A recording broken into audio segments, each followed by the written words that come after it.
I did my last video completely outside, but now it's like -15 and snowy and blowing everywhere, so I don't think I'll be doing that today. There's been a lot of talk recently about AI. One that has sparked a lot of discussions is ChatGPT. You can practically type anything in and it'll give some creative response. You want an outline on how to write an important email? There it is. You want a recipe for cookies? There it is. You want something to write that boring essay just to get it over with? That's plagiarism, which is academic misconduct, which can get you thrown out of most post-secondary universities. If you can look past the fact that AI will outlive us all and eventually replace us, it gets really interesting. We've witnessed the automation of most jobs. So surely it's only a matter of time for AI to start coming for creative positions. But it begs the question, can it build a commander deck? I asked it. It told me yes, and that gave me several reasons why, but I don't fully believe it. I've read enough science fiction, and I've watched enough Black Mirror. I know that this is just too good to be true. So I put it to the test and asked it to make a deck. I gave it the prompt, give me a deck list for Commander based around Adeline Resplendent Cathar. I chose Adeline because I've always wanted to build her, I just have never made the effort. Now there are a few basic cards that definitely should go into this, like Anointed Possession and Divine Recitation, or just auto includes. But I'm looking to see if we can get some really creative spicy tech going. To my surprise, it actually shot out a list. It even formatted it where it has the one, a space, and then the card name. It gave me a list, let's see if it's any good. When I threw it into Moxfield, I noticed that's 115 cards, so we'll have some to cut. Some wiggle room depending on our meta. I'll give every card a score out of 1. If it's a card that should be run here, it gets a 1. If it's a card that can't be run or shouldn't be run, it gets a 0. And then if it's a card that's could see play, isn't the best option, I'll give it a 0.5. We'll go in alphabetical order because that's how ChatGPT gave it to me. The first card is Anointed Possession. Makes sense, it gets in, it's a great card, number 1. Next is Aria of Flame. Pretty wild considering this is a mono-white tokens deck. So even if I could run this, I wouldn't. Beacon of Immortality. I wouldn't run it, but I could see someone else running it. Binding Mummy. We're not playing Zombie Tribal, but maybe it's just some wacky tribal shenanigans that are right there. Bishop of Wings. So now not only are we sneakily playing zombies, but we're also sneakily playing angels. You know what? It's an AI after my own heart. I love some weird tribal stuff. Blood Sworn Steward. I think ChatGPT might think Adeline is Boros and not mono white. It's a fun card, but it's not legal. Boros Charm. Alright, definitely thinks it's Boros. I'd love this card and I'd love to run it, but we can't. Boros Guildgate and Boros Signet. They definitely think this is a Boros deck. Breath of Life. Now this is kind of out of the box. I like it. It doesn't necessarily fit the deck, but you know what? It's still good. Chainer's Edict. Now we're in Mardu. Chandra Torch of Defiance. Fun card, not white. Clifftop Retreat. Now we have some fixing for our illegal deck. Collective Defiance. We now have more or just about as many red cards as we do white cards here. Conqueror's Flail. While this card isn't great in a mono white deck, ChatGPT is clearly demonstrating that it is not interested in building a mono white deck. Curse of Opulence. Another great red card in this deck that isn't red. Darksteel Plate. Okay, great. It's a great card. Adeline is going to be getting in a lot. I like to think of her as a Voltron commander, so we need to protect her in combat. Perfect. Makes sense. Day of Judgment. We're playing mono white, we gotta have removal. Board wipes are really good mono white. Declaration in Stone. Amazing piece of removal. I love it. 2 mana, get rid of just 1 creature, or you can just mess up a board of tokens. Deflecting Palm. We had 3 cards in a row that we could run, and now we have 1 card that we can't. It's a fun card though. D-Spark. If I'm running single target removal in a commander deck, I don't want to have to jump through hoops to make it work. Not to mention this isn't a white card. Devout Invocation. Here we go, this is the perfect deck. Let's make a bunch of angels. Dictate of Heliod. This isn't the best Anthem effect, but it's still pretty strong. Dictate of the Twin Gods. I don't like that it can backfire on us, or that it's a mono red card. Divine Verdict. Again, I don't like that we have to jump through this many hoops, but at least this one's mono white. Doom Traveler. This card was a lot better 10 years ago, but it's still fun, and it makes a token. Good. A 2-color card where neither color is white. Elsbeth Knight Errant. I always overlook this Elsbeth. It's really strong, especially in this deck. Elsbeth Sun's Champion. I always overlook Knight Errant because Sun's Champion exists. She was my first mythic I ever opened, and I've been in love ever since. Emiria Shepherd. I remember this card getting spoiled, and I've wanted to throw it in a deck ever since, but there just hasn't been a deck that's like white, landfall, and recursion that I felt like I actually wanted to build. And Hostilities. This is a fun board wipe, but in a Voltron build, I don't want to mess with our own plan. Epic Experiment. Folks, we're moving into the ground where we're running everything except green. We might as well have Brea as the commander. Not to mention, this just isn't a great card. Epic Proportions. Great.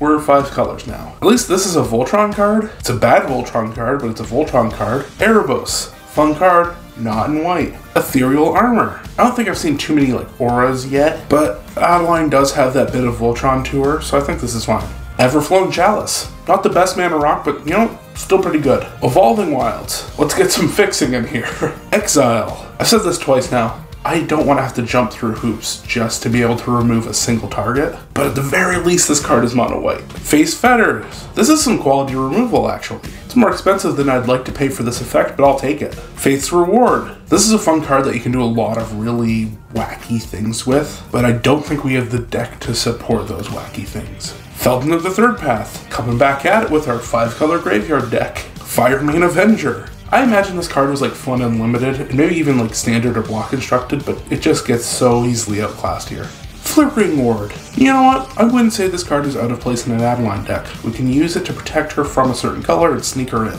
Notable part, we've passed the F section now, and Forest is the earliest basic land in Alpha Order, so I think we're not running any basics. It's a risky move, let's see if it pays off. Gather the Townsfolk. I'm not a massive fan of like one time make a bunch of tokens, but with what we've seen so far, this card's golden. Gideon Jura. It's a very roundabout way of doing it, but you could make all of someone's creatures attack Gideon and then get in at them with Adeline the very next turn, so we'll take it. Gideon's Intervention. This card walks the line between being like really gross and overpowered and being extremely weak. For one, in Commander, you're only hitting one card. You have to really know the deck you're playing against to make this actually worth it, but on the other hand, if you just name your opponent's commander, you can completely shut a deck off. It's like a really hateful Draenith Magistrate. Gideon, Champion of Justice. This is a weird Planeswalker. I feel like this card could only really see play in like a Super Friends build, or from just building with bulk, and this is like the 99th card. Gisela, the Broken Blade. The only real reason to run this card is if you have Bruna, so the two can meld together. We're not running Bruna. Glory-Bound Initiate. Exer is a really cool mechanic, but since Commander has taken off since Amonkhet, remembering that you can't untap your creature this turn, or having to wait another complete turn cycle to untap it, even if this card was a lot better than it actually is, I don't think I'd play it. God's Willing. I'm not a massive fan of just like an instant or sorcery spell that you cast, target your creature, and then it's done for the turn. Like, no more value after that, unless you can exploit it. But when it comes to this, you're protecting your creature from removal, you can also use it to sneak in. It's got enough going for it. I think it gets a pass. Grasp of Fate. Premium removal in Commander. Gratuitous Violence. We just had 9 white cards in a row. I was starting to think that ChatGPT miraculously learned what color identity was. Guard Gomazoa. So we're just playing whatever now. Hallowed Spirit Keeper. We're back on track. It's not the perfect fit into this deck, but you know what? I'll take it. Hammer Perforos. Haste can be powerful, if it was legal. Heliod. This card lets us use leftover mana to make creatures, and then lets us overcommit to attacking because we can just block later. Hero of Bladefold. Perfect. Beautiful card in this deck. Hero of Oxid Ridge. I'd consider this some pretty cool secret tech if this was on color. Hero of Precinct 1. I love this card and really want to run it someday. If we're including all the illegal cards in this deck, this might be playable. But since we're going off of this being a mono white deck, this card just can't do anything. It's just a 2/2 for 2. Here's Downfall. Great removal. I remember when it was in Standard, like the first time as a rare. Back in the days that I actually played Standard and you could actually splash cards, unlike Commander. Hissing Miasma. Neat little card. I'd love it in a deck that runs black and cares about enchantments, but this deck neither runs black nor cares about enchantments. Holy Day. Holy Day. Perfect card. I love it. Fog effects aren't great in 1v1 formats unless you have something spooky going on behind the scenes, but I think they're often good enough to just win games in this format, and no one expects it from a white deck. Impaler's Strike. I don't know if I'd run this card even if it was legal. Indestructibility. Great, we need to protect Adeline, this works. I absolutely love that art too. Inferno Titan. I've played many a game against Inferno Titan. Fun card, has a special place in my heart, but not a special place in this deck. Inspiring Vantage. Not only do I think this cycle is pretty bad in Commander, this card just can't be in this deck. Intangible Virtue. This card often gets overlooked at 2 mana, but that's a heck of a deal for pump and a keyword. Isolation Zone. Not a great piece of removal, but with what you've given me so far, I'll take it. Giant Tome. Sure. Just sure. This card is trash, but it does something and we can actually run it. Karametra, God of the Harvests. I love this card. I'm starting to sound like a broken record, but this is a mono white deck. Katar's Wrath. I've never actually seen this card before. It's alright. It gives us something to pay us off for blowing up our whole board. Knight of the White Orchid. This used to be premier ramp in white. It's since been passed over, but I still think it has a lot of value. Koth of the Hammer. I get it, ChatGPT. I too am excited that Koth is back in the story after being gone for so long, but we can't just break rules to celebrate. Land Tax. The only reason not to run Land Tax in a deck like this is because it's 40 bucks. Good inclusion. Lightning Helix. Great, now we're introducing the whole argument of, is Lightning Bolt good enough to see play in Commander? Either way, this legally isn't. Luminarch Ascension. This is one of those cards that got significantly better after Commander became big. I'd definitely run this in a white deck, even if I wasn't playing tokens. Martyr of Sands. Unless we have ways to weaponize life gain, this card is pretty useless. Master of Cruelties. Fun card to throw down in a Commander game. It gets the political juices flowing, and it's a lot of fun in a mono white deck. Master of Waves. I was originally hesitant about running this card, seeing we have virtually no devotion to blue, but hey, an AI couldn't be wrong about something like color identity, right? Memory's Journey. We really need this Simic anti-mill hate here. Good in every meta. Mentor of the Meek. This used to be the best white card draw. Despite better things coming along, I think this works really well, especially with Adeline. Migratory Root. They put this in a precon and I'm still questioning why. Malicious Pride. This is an odd little card. I like it though. Mind Stone. I love a good piece of ramp that you can trade in once it's done its purpose. Like, I don't need 50 mana, I'll take a card. Mirari's Wake. I'd love this card if it was legal. Mirran Crusader. This is a neat card, but unless it has like some onboard effect, like when it comes in, or it can do something more than just attack well or block well, it needs to do more. Miri, Mizzium Mortars, Monastery Siege, Mortal's Resolve, Mortify.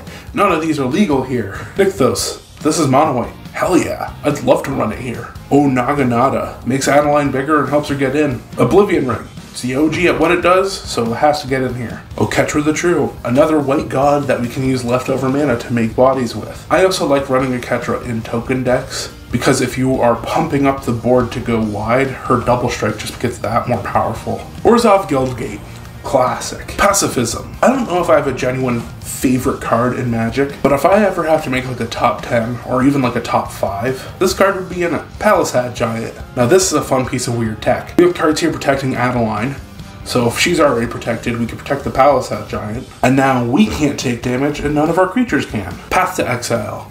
Bingo. Preview removal. Perilous Forays. I didn't know this was a card, and frankly I love it. Pestilence. It's good at keeping a board in check, but we're not in the right colors, and we're also running tokens, so not great. Phyrexian Arena, another one of those cards that was an all-time great in the format that has been passed over since. Plague Belcher.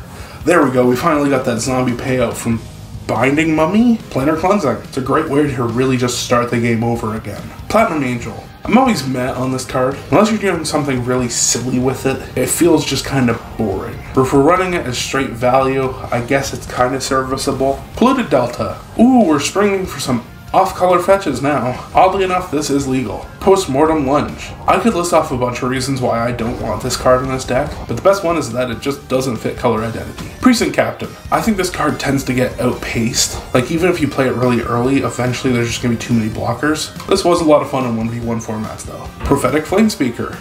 This card predates most of the impulse effects. It's a neat piece of Magic history, but not neat enough to break rules. Perfo's God of the Forge. I love this card. It's probably my favorite red card that they've ever printed. If it wasn't a matter of color identity, this would have been one of the first cards I'd grab for this deck. Raise the Alarm. Surprise tokens is always fun, and with Adeline, it's surprise pump to power. Rampant Growth. Can always use Rampant Growth in a deck that doesn't run basics. And finally, Ranger of Eos. Don't run enough 1-drops for this to be remotely useful. Now the AI didn't quite end it there. It also gave Razor Verge I can only assume it means Razor Verge Thicket, which isn't legal. Surprise, surprise, I know. And then it gave us 3 cards that just don't exist. So maybe it's hacked into Wizards of the Coast and can see the future sets. And if so, we can totally look forward to the cards Crusader's Anthem, Dictate of Justice, and finally Piety's Reward. With names like that, I feel like they'll eventually actually be Magic cards. It really outdid itself. We went from cards that don't fit because of color to cards that just don't exist. So we know that there are problems here. This AI definitely can't make a deck on its own. But how well did it do? I was giving every card a score out of 1. A 0 means the card just isn't playable. A 1 means the card is sure it gets in. And a 0.5 is one of those cards that has its flaws, but maybe it'd still see play. The AI got 63.5 out of 115. As a percent, that is 55% of the cards. So 55% of the cards that shot out, I deemed playable. I did give a lot of bonus marks here, so it does get a pity pass. Like, I mean, this technically works, but like, so does 99 Planes and like Adeline as the commander. Depending on where you're from, a 55 is a passing grade.